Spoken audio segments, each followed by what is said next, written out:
আসসালামু আলাইকুম বন্ধুরা, আশা করি সবাই ভালো আছেন। আমি শুরু করতে যাচ্ছি আমার জীবনের প্রথম ব্লগ ভিডিও। আমাকে সবাই সাপোর্ট করবেন, আর যদি কোনো ভুল হয়ে থাকে সেটাও ক্ষমা করে দিবেন। এখন আমি বের হয়ে পড়েছি বাজারের উদ্দেশ্যে। আমাকে আসলে গাড়িতে উঠে এখন বাজারে চলে যেতে হবে। সেখানে গিয়ে কিছু মুদি দোকানে কেনাকাটা করতে হবে।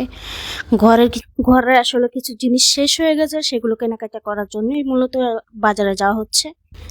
তার সাথে একটা ফ্যানও কিনবো। আমাদের বাসায় একটা সিলিং ফ্যান আছে, কিন্তু সেটা দিয়ে কাজ হচ্ছে না, যেই পরিমাণে গরমটা পড়ছে। একটা বড় স্ট্যান্ড ফ্যান কেনার শখ ছিল, কিন্তু টাকা সমস্যার কারণে সেটা আর কিনা হলো না। তার জন্য চিন্তা করলাম যে আপাতত একটা চলার জন্য একটা ছোট ফ্যান কিনি, পরে টাকা হলে না হয় বড় একটা স্ট্যান্ড ফ্যান কিনা যাবে। তার জন্য আমরা চলে আসলাম একটা ফ্যানের দোকানে।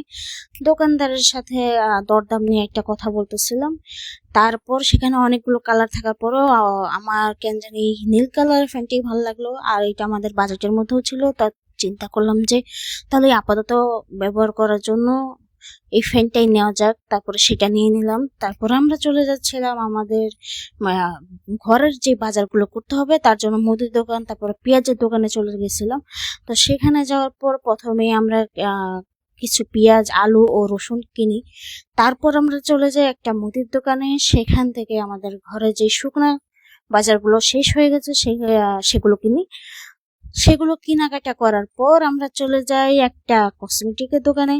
সেই কসমেটিকের দোকানে গিয়ে আমি আমার মাথায় একটা তেল কিনতে হবে, সেই তেলটা কিনে তেলটা কেনার পর আমরা তারপর আবার কিছু জিনিস কেনার জন্য আবারও আরেকটা মুদির দোকানে চলে যাই। কারণ প্রথমে যে মুদির দোকানটা আমরা গিয়েছিলাম সেখানে আমাদের সব জিনিসগুলো ছিল না। তার জন্য আমরা আরেকটা মুদির দোকানে চলে যাই। যাওয়ার পর সেখান থেকে আমাদের যে বাকি জিনিসগুলো আছে সেগুলো কিনে তারপর আমরা গাড়িতে উঠে পড়ি। গাড়িতে উঠে আমরা আমাদের বাসার উদ্দেশ্যে রওনা দেই। তারপর আমরা বাসায় চলে আসি। আজকের মতো ব্লগ ভিডিও এই পর্যন্তই। সবাই ভালো থাকবেন। আল্লাহ হাফেজ। দেখা হবে নেক্সট কোনো ভিডিওতে আশা করি। যদি আপনাদের ভালোবাসা সাপোর্ট পাই তাহলে অবশ্যই নেক্সট কোনো ভিডিওতে দেখা হবে। সবাই আমাকে সাপোর্ট করবেন প্লিজ।